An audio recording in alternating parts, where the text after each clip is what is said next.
Colombia's president has promised to continue to fight for peace after voters rejected an historic agreement with FARC rebels in a referendum. Former President Alvaro Uribe, who campaigned against the plan, is calling for national unity. He'd argue that the deal doesn't do enough to punish those responsible for war crimes. President Juan Manuel Santos says he accepts the result of the vote, but is vowing to keep pushing for peace. Right now, we are going to decide among all of us what is the path forward that we should take so that peace we all want, can be possible and be even more strengthened in the end. I will not give in. I will continue seeking peace until the very last minute of my term, because this is the path to be able to leave a better country for our children.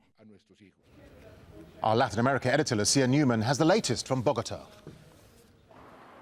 It was a humiliating defeat for President Juan Manuel Santos and a shock for the millions of Colombians who had bet on this peace accord. President Juan Manuel Santos and the FARC leaders actually backtracked, though, saying that they still want to give peace a chance. In fact, President Santos says he will maintain the bilateral ceasefire in effect while he sends his negotiating team back to Havana to try to put together a new peace deal. However, he did acknowledge that he will have to incorporate many of the criticisms of those who voted against the peace accord, first and foremost being the demand that FARC leaders be put in prison. And that is something that is not likely to be accepted easily by those FARC leaders who are now in Havana.